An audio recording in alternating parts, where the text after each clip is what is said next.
Hello hello hello सभी को physics point की ओर से हार्दिक नमस्कार। पिछली क्लास से हमने 11वीं की जो फिजिक्स है उसको स्टार्ट किया था। और जब हमने 11वीं की फिजिक्स को स्टार्ट किया था तो सबसे पहले हम बेसिक मैथ पढ़ रहे थे। और उस बेसिक मैथ के अंदर सबसे पहले हमने स्टार्ट किया था भौतिक राशियां। भौतिक राशियों को अपन ने दो भागों में वर्गीकृत किया था, एक अदिश राशि और एक सदिश राशि। उनकी डेफिनेशन के बारे में पढ़ा था अपन ने। उसके बाद में हम पढ़ रहे थे कि जो सदिश है उनकी जो डेफिनेशन है वो कर रहे थे अपन, है ना।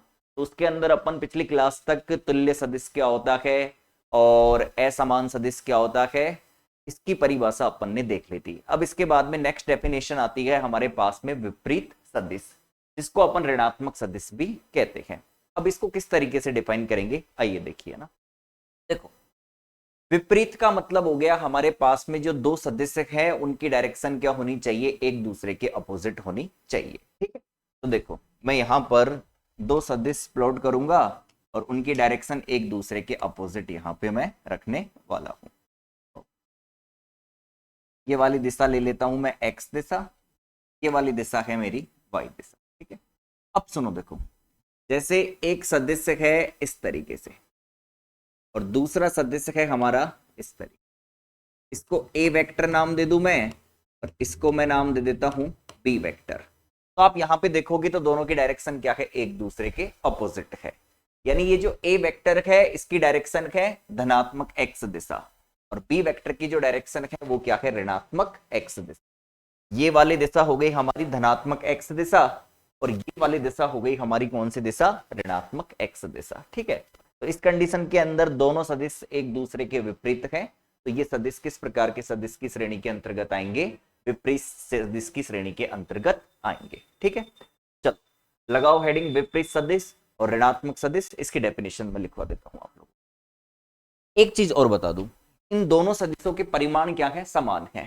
देखो जितनी लेंथ ये है उतनी ही लेंथ ये है, पर डायरेक्शन क्या है, एक दूसरे के अपोजिट है। तो आप क्या लिख सकते हो, ए वेक्टर बराबर यहां पे लिख सकते हो माइनस का बी वेक्टर। ठीक है, परिमाण के अंदर दोनों सेम है। ठीक है, एक चीज और, अगर आप इसका परिमाण लोगे तो इसका परिमाण कैसे लेंगे, इसका परिमाण लेंगे, इसका वेक्टर हटा दो और इसका परिमाण लेंगे, इसका वेक्टर हटा दो। अब सुनो मेरी बात, जब भी आप परिमाण लेते हो तो परिमाण के अंदर नेगेटिव क्या हो जाता है, पॉजिटिव हो जाता है। जैसे आपके पास में ये है बी वेक्टर, अगर इसका आप परिमाण लोगे तो क्या लिखोगे, बी लिखोगे, इस तरीके से रिप्रेजेंट करोगे। और ये लिखोगे तो भी क्या लिखना पड़ेगा आपको, बी, क्योंकि जब भी आप मोड़ लेते हो तो वो राशि कैसी आती है, धनात्मक ही।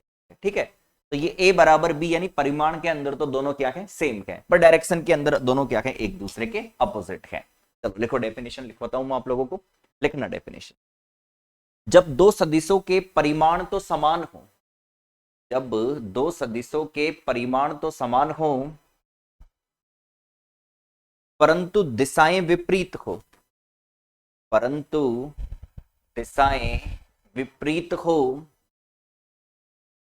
तो वे परस्पर, तो वे परस्पर विपरीत सदिश कहलाते हैं। तो वे परस्पर विपरीत सदिश कहलाते हैं। ये डायग्राम बना लो और ये लिख लो। तो वे परस्पर विपरीत सदिश कहलाते हैं। ठीक है,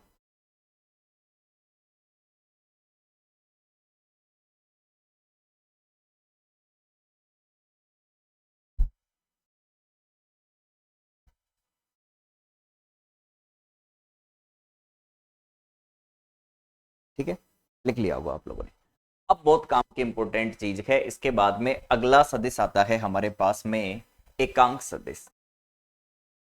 एकांक सदिश चौथे नंबर का है ना ये, एकांक, इसको ढंग से समझना। एकांक सदिश ये इंपॉर्टेंट है, बहुत सारी जानकारी भी यहाँ पे अपन पढ़ने वाले हैं। पहले एक साथ समझेंगे फिर उसके बाद में मैं एक साथ आप लोगों को लिखवाऊंगा। ठीक है, अच्छा एकांक सदिश क्या होता है, इसको किस तरीके से डिफाइन करते हैं, सुनो। एकांक सदिश एक ऐसा सदिश होता है जिसका परिमाण क्या होता है, एक होता है। ऐसा सदिश जिसका परिमाण क्या हो, एक हो, उसी को क्या कहते हैं अपन, एकांक सदिश कहते हैं। अच्छा, परिमाण एक होने का मतलब क्या हो गया, परिमाण एक होने का मतलब ये हो गया कि उस सदिश का यदि मैं मोड़ लूं, यदि उसका परिमाण लूंगा तो वो आंसर कितना आना चाहिए मेरे पास में, एक आना चाहिए। ठीक है, चलो ठीक है, ये बात मान लेते हैं आप लोगों की। अब सुनो, एकांक सदिश किसको रिप्रेजेंट करता है? एकांक सदिश किसी सदिश की दिशा को व्यक्त करता है। अच्छा, किसी सदिश की दिशा को व्यक्त करने का मतलब क्या हो गया, समझो मेरी बात को ढंग से। जैसे मैं आप लोगों से कहूं कि मेरे पास में कोई सदिश है आर वेक्टर, ठीक है। अब कल मैंने आप लोगों को एक चीज सिखाई थी, क्या? किसी भी सदिश को लिखने का तरीका क्या होता है कि परिमाण से और उसकी दिशा से। अब ये क्या है, मेरे पास में एक सदिश है आर वेक्टर। अब इसको मैं किस तरीके से लिखूंगा? इसके परिमाण से और इसकी दिशा से, ठीक है। इसके परिमाण से और इसकी दिशा से ऐसे लिखूंगा मैं इस सदिश को। अब सुनो, अच्छा, इसको आप ऐसे भी लिख सकते हो, इस तरीके से भी लिखते हैं अपन इसे, आर वेक्टर बराबर आर आर कैप, ठीक है। अब यदि मुझे आर कैप ज्ञात करना है, इसको इसके नीचे ले आओ, तो आर वेक्टर बटा आर वेक्टर का मोड हो गया। और यहां पे आप कैसे लिखोगे? आर कैप बराबर क्या लिखोगे? आर वेक्टर अपॉन, यानी आप ऐसे बोल सकते हो कि किसी सदिश में उसके परिमाण का भाग लगा दे अपन, किसी सदिश में उसके परिमाण का भाग लगा दे अपन, तो अपन को क्या मिलता है? एकांक सदिश। ये किसको रिप्रेजेंट करता है? सदिश की दिशा को। ये किसको रिप्रेजेंट करता है? सदिश की दिशा को। और एकांक सदिश किसको रिप्रेजेंट करता है? सदिश की दिशा को रिप्रेजेंट करता है। ये मेरे पास में ये भी क्या है? एकांक सदिश है। ये भी क्या है मेरे पास में? एकांक सदिश है। यानी किसको रिप्रेजेंट कर रहा है? दिशा को रिप्रेजेंट कर रहा है। तो एकांक सदिश कब प्राप्त होता है? यदि किसी सदिश में उसके परिमाण का भाग लगा दिया जाए तो हमें क्या प्राप्त होता है? एकांक सदिश प्राप्त होता है, जिसे अपन किससे रिप्रेजेंट करते हैं? आर कैप से रिप्रेजेंट करते हैं। जिसे अपन किससे रिप्रेजेंट करते हैं? आर कैप से रिप्रेजेंट करते हैं। आओ, एक बात तो ये समझ में आ गई होगी। अब सुनो आगे की चीज, ठीक है। पहले समझाता हूं बहुत सारी चीजें, फिर उसके बाद में बता। देखो, ये मेरे पास में, मैं आपको बता रहा हूं, सुनो देखो, ये मेरे पास में कुछ इस तरीके से, समझना ना, इंपॉर्टेंट चीज। देखो, ये वाली दिशा है मेरे पास में एक्स दिशा, तो एक्स अक्स बोल देता हूं। कौन सी अक्स बोल देता हूं? एक्स अक्स। इसको बोल देता हूं मैं वाई अक्स, हो गई अपनी वाई अक्स। और ये हो गई अपनी कौन सी अक्स? जेड अक्स हो गई। ये वाली कौन सी अक्स हो गई मेरे पास में? जेड अक्स। जेड।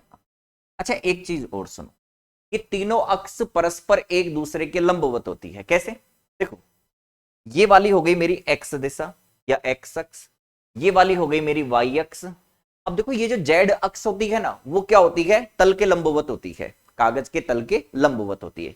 ये मैंने दिखा इस तरीके से रखी है, पर ये होती किस तरीके से है? इस तरीके से। किस तरीके से होती है? इस तरीके से ये होती। ये हो गई मेरी एक्स अक्स, ये हो गई मेरी वाई अक्स, और ये होती है मेरी जेड अक्स। पर मैं अब इसको 2D के अंदर किस तरीके से दिखाऊंगा? इसी तरीके से रिप्रेजेंट करूंगा 2D के अंदर। मैं इसे 2D के अंदर इस तरीके से रिप्रेजेंट किया जाएगा, ठीक। अब सुनो, ये वाली जो एक्स अक्स होती है, इस एक्स अक्स के अनुदिश जो एकांक सदिश होता है, एक्स अक्स के अनुदिश एकांक सदिश होता है आई कैप। इससे रिप्रेजेंट करते हैं आई कैप से। वाई अक्स के अनुदिश एकांक सदिश को रिप्रेजेंट करते हैं अपन जे कैप से। ये ध्यान रखना ना, बेसिक चीजें बहुत काम आएगी आगे फिजिक्स के अंदर। और जेड अक्स के अनुदिश एकांक सदिश को अपन किससे रिप्रेजेंट करते हैं? के कैप से। यानी एक्स वाई व जेड अक्स के अनुदिश एकांक सदिश क्रमशः क्या होते हैं? आई कैप, जे कैप और के कैप। मैं यहां पे बात लिख देता हूं,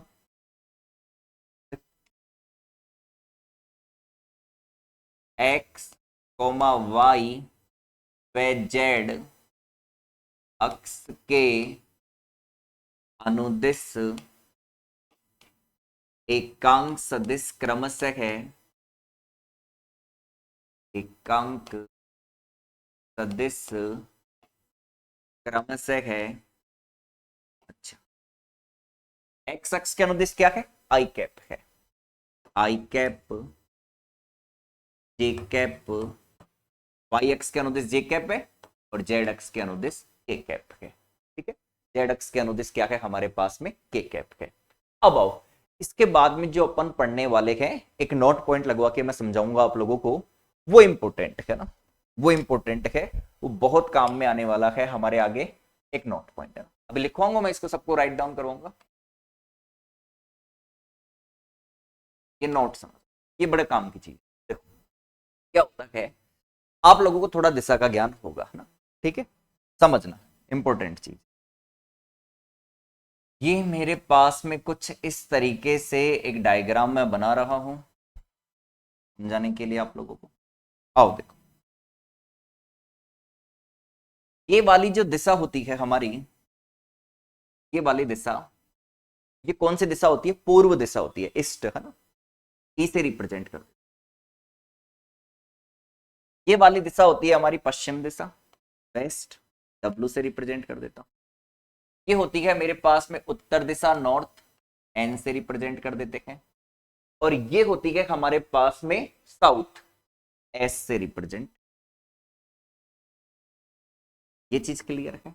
आओ देखो, अब सुनो, देखो इसको मैं ओ बिंदु नाम दे देता हूं, इसको मैं मूल बिंदु ओ नाम दे देता हूं, ठीक है। अब सुनो, देखो ये वाली जो दिशा है ना मेरे पास में, समझना इंपॉर्टेंट काम की बात, ये वाली दिशा है मेरे पास में एक्स दिशा, ठीक है। कौन सी दिशा है, एक्स दिशा है, तो ये लो, ये लिख देता हूं मैं एक्स। अब देखो ये एक्स है, ठीक है, तो ये धनात्मक एक्स दिशा है, तो ये वाली कौन सी होगी, ऋणात्मक एक्स दिशा। कौन सी होगी, ऋणात्मक एक्स दिशा। तो इसको मैं किससे रिप्रेजेंट कर देता हूं, इसको रिप्रेजेंट कर देता हूं मैं एक्स डैश से, इससे रिप्रेजेंट कर देता हूं एक्स डैश से, एक्स बार से। अब सुनो, ये वाली दिशा है मेरी वाई दिशा, ये वाली कौन सी दिशा है मेरी, वाई दिशा है, तो ये वाली दिशा मेरी वाई दिशा है, तो मैं इसको रिप्रेजेंट कर देता हूं किससे, वाई से, सॉरी ये हो गया वाई से, ठीक है। और इसको रिप्रेजेंट कर देता हूं मैं किससे, वाई डैश से, इसको किससे रिप्रेजेंट कर देता हूं मैं, वाई डैश, इससे रिप्रेजेंट कर देता हूं इसको मैं, वाई डैश।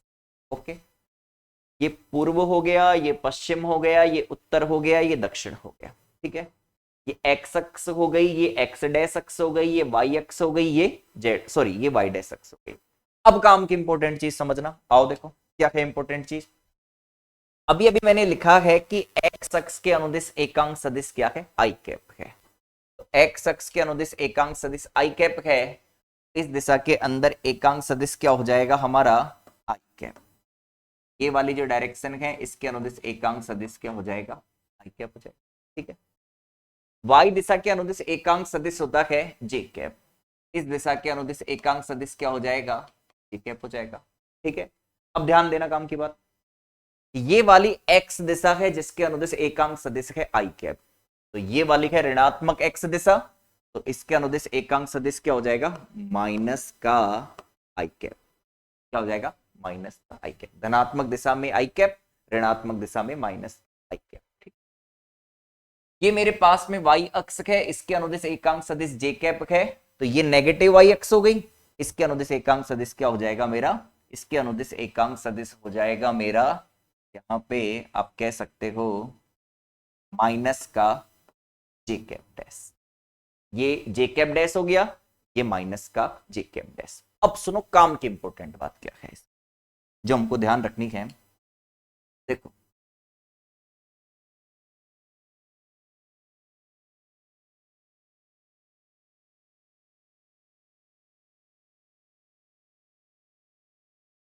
समझना, काम की एक इंपॉर्टेंट, समझो ना ढंग से।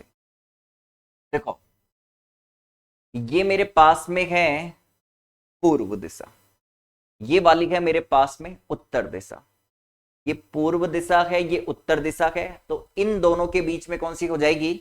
इन दोनों के बीच में हो जाएगी, देखो पूर्व दिशा है, उत्तर दिशा है, तो आप इसे लिख दो एन एन डैश ई, उत्तर पूर्व हो गई है, कौन सी होगी? नॉर्थ ईस्ट हो गई है। ठीक है, अब आओ, ये मेरे पास में एन है, ये मेरे पास में डब्लू है, इनके बीच में क्या हो जाएगी? ये एन डब्लू, उत्तर पश्चिम हो गई। अब इधर आ जाओ, ये दक्षिण है साउथ, और ये ईस्ट है, तो ये हो जाएगी एस ई, साउथ ईस्ट हो गई है, और ये साउथ वेस्ट हो गई। क्या हो गई मेरे पास में? South west. अब सुनो, इस दिशा में एकांक सदिश आई कैप है, इस दिशा में एकांक सदिश जे कैप है, और ये वाली डायरेक्शन क्या है अपने पास में? एन डैश ई, उत्तर पूर्व हो गई है। कौन सी हो गई? उत्तर पूर्व हो गई। अब सुनो, इसके अंदर आप डायरेक्शन कैसे दिखाओगे भाई? इसके अंदर एकांक सदिश आई कैप है, इसके अंदर एकांक सदिश जे कैप है, तो इधर कैसे दिखाओगे? अब सुनो, इधर दिखाने का तरीका क्या है? एन ई, एन के अंदर है जे कैप, ई के अंदर है आई कैप, दोनों को जोड़ दो और √2 का भाग लगा दो। का भाग लगाना है √2, आई कैप प्लस जे कैप बट्टा, ठीक है, इधर आओ, इधर क्या है? एन डब्ल्यू, एन के अंदर जे कैप है और डब्ल्यू, ये माइनस नहीं है, डैश लगा रखा है मैंने, ये माइनस नहीं है, क्या है? डैश लगा रखा है ना।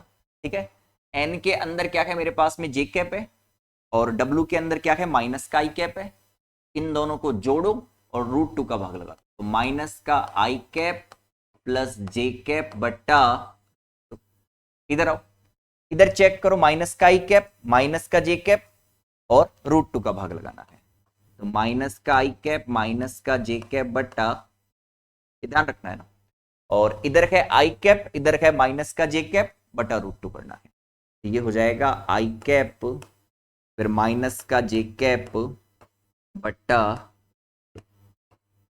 ठीक है,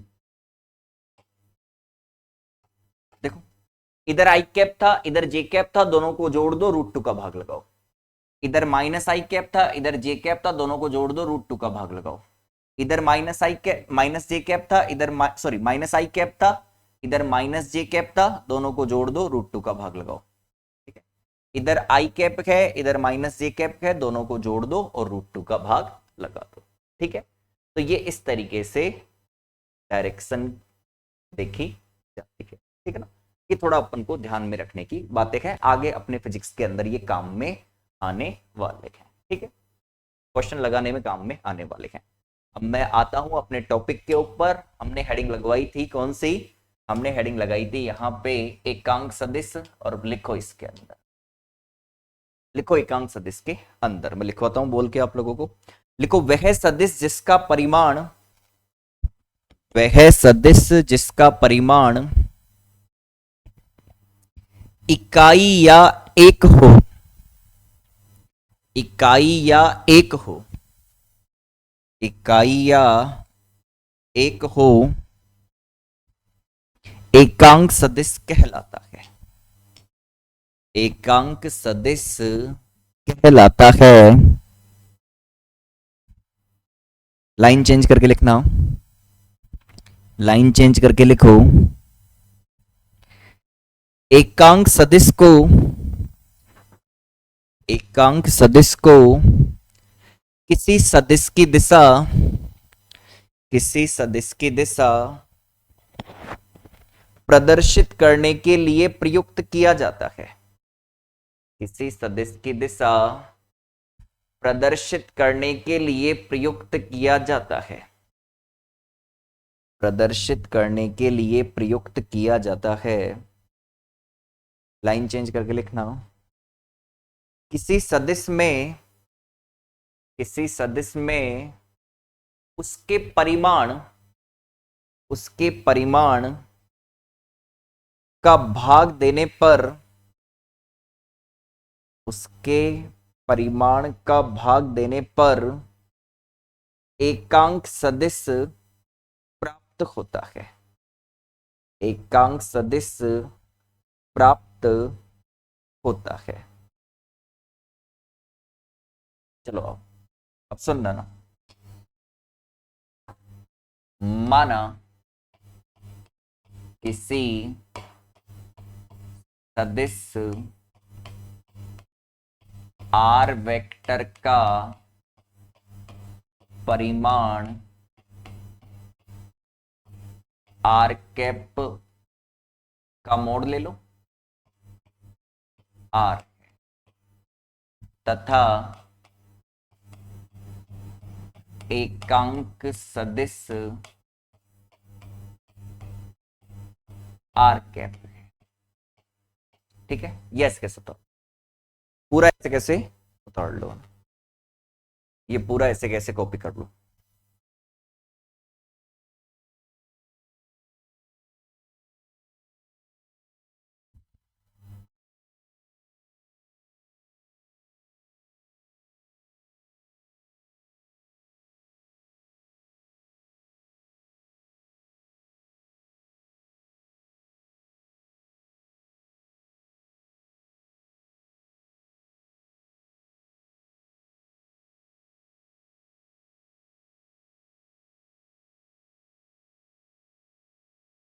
लिखो इसे फटाफट।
ठीक है, इसके आगे अब आप लोग ये ऐसे कैसे उतार लो, इसके नीचे वो लिख लिया, उसके नीचे ऐसे कैसे उतार लेना।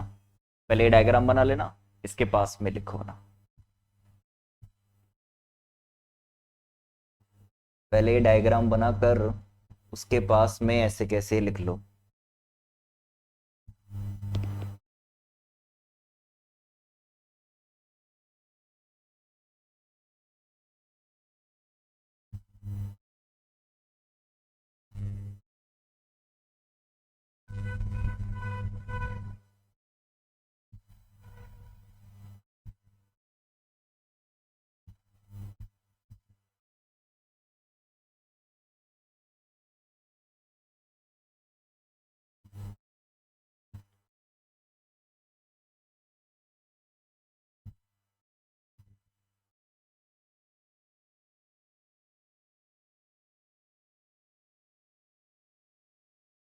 ठीक है, अब इसके नीचे ये नोट लगा के लिखना था, ये नोट लगाकर ऐसे कैसे बना लो, नोट लगाकर ऐसे कैसे,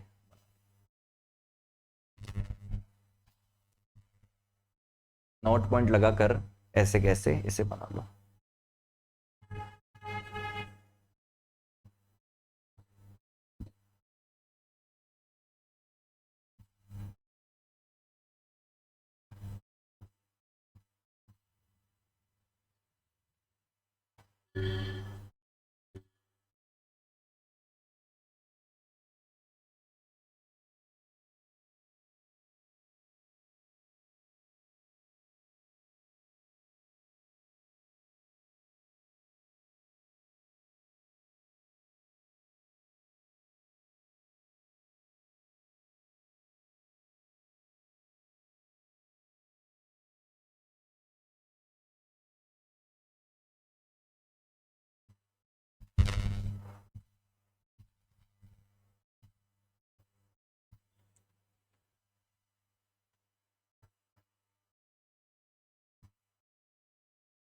ठीक है, अब सुनो, देखो ये जो एकांक सदिश होता है ना तो इसका कोई मात्रक होता है ना ही इसकी कोई विमा होती है, और ये केवल दिशा का निर्धारण करता है। किसका निर्धारण करता है? केवल दिशा का ही निर्धारण करता है।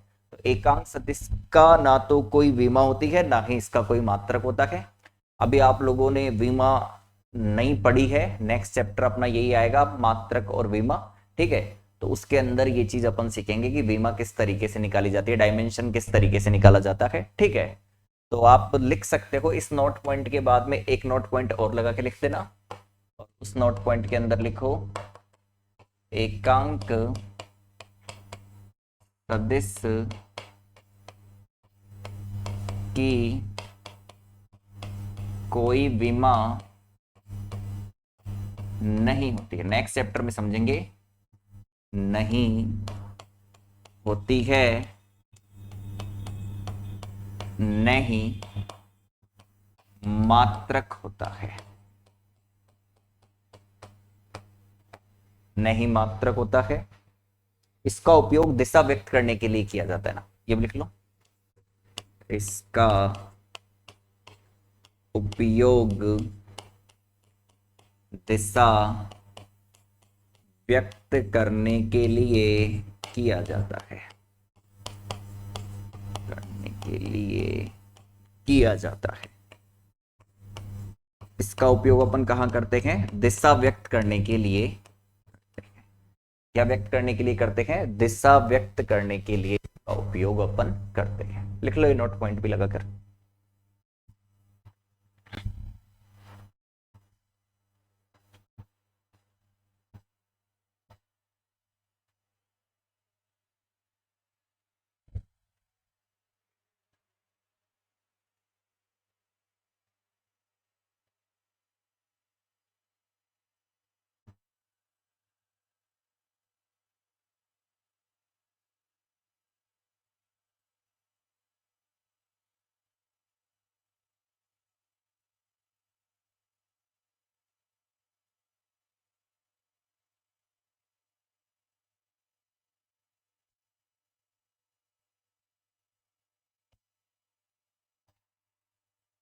ठीक है, अब अगला लगाओ नेक्स्ट, शायद 5वें नंबर का है, 4 नंबर हो गए थे ना, विपरीत के बाद में एक, ठीक है। अब लगाना नेक्स्ट संरेखीय सदिश, है ना, संरेखीय। अब संरेखीय सदिश कौन से सदिश होते हैं, ऐसे सदिश जो एक ही रेखा के अनुदिश होते हैं वे संरेखीय सदिश कहलाते हैं। यानी देखो ये ऐसे भी हो सकते हैं, जैसे दो सदिश है, एक सदिश ये रहा, दूसरा सदिश ये रहा, तो ये तो क्या हो गया, समान दिशा के अंदर हो गया ना, दोनों की डायरेक्शन क्या है, सेम है, समदिशीय बोलते हैं इसे ना, समान दिशीय कहते हैं इसे। और ऐसे होता तो ये एक ये रहा, दूसरा ये रहा, तो ये क्या हो जाता, विपरीत दिशीय हो जाता। यानी ऐसे सदिश जो एक ही रेखा के अनुदिश होते हैं वो संरेखीय सदिश कहलाते हैं। ठीक है, लिखाता हूं डेफिनेशन इसकी, लिखो, ऐसे सदिश जो एक ही रेखा के अनुदिश होते हैं, ऐसे सदिश जो एक ही रेखा के अनुदिश होते हैं संरेखीय सदिश कहलाते हैं, संरेखीय सदिश कहलाते हैं, संरेखीय सदिश कहलाते हैं। ये सदिश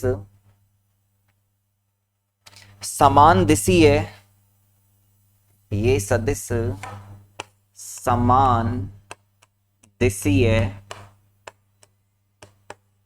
या विपरीत दिशीय हो सकते हैं, समान दिशीय या विपरीत दिशीय हो सकते हैं।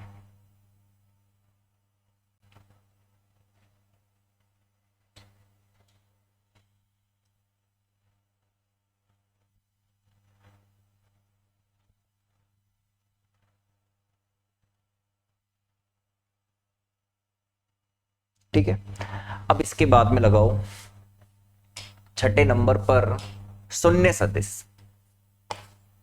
छठे नंबर पर लगाओ शून्य सदिश।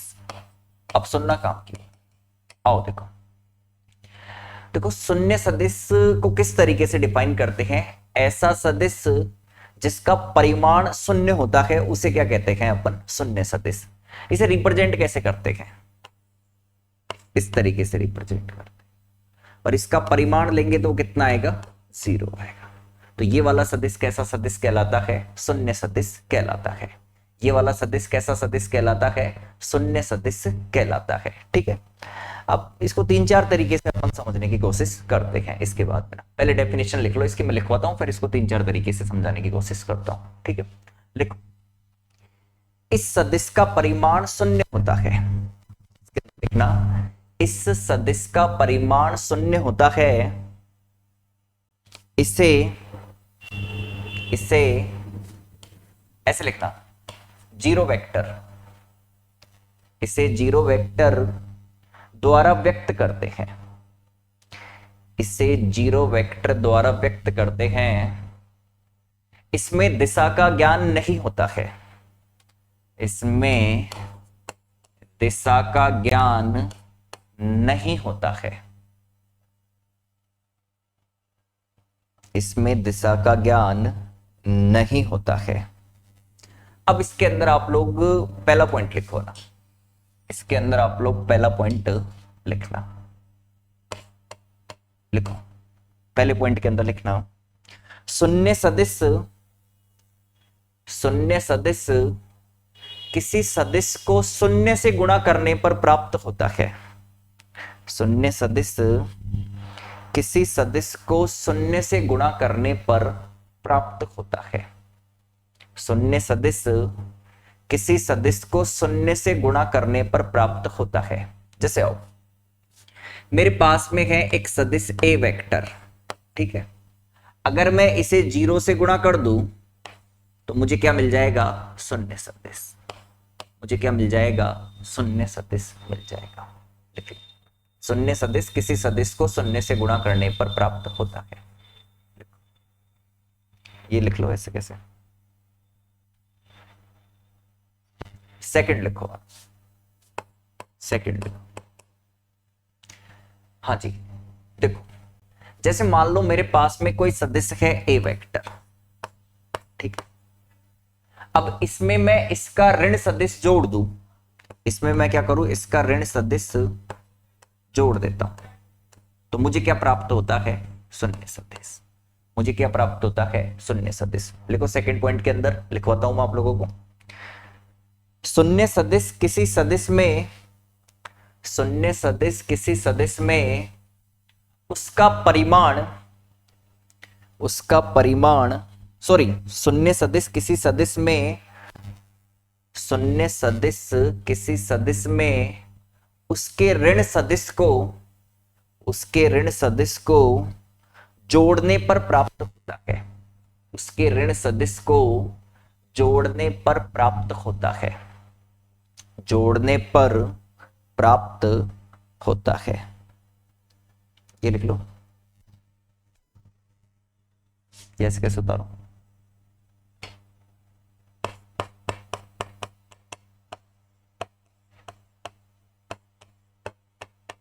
शून्य सदिश का परिमाण क्या होता है? शून्य होता है। ये लिख लो, शून्य सदिश का परिमाण शून्य होता है।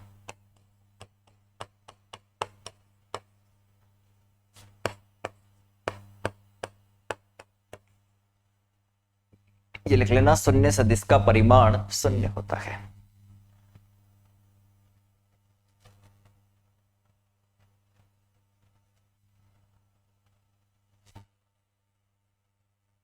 अब सुनो, जैसे मेरे पास में कोई संख्या है, ये लिख लिया होगा n मेरे पास में क्या है? कोई संख्या है। अब इसको यदि मैं शून्य सदिश से गुणा कर दूं तो मुझे क्या प्राप्त होता है? शून्य सदिश ही प्राप्त होता है। तो चौथे पॉइंट के अंदर लिखना, मैं लिखवाता हूं चौथे पॉइंट के अंदर, किसी संख्या को शून्य सदिश से गुणा करने पर शून्य सदिश प्राप्त होता है। किसी संख्या को शून्य सदिश से गुणा करने पर शून्य सदिश प्राप्त होता है।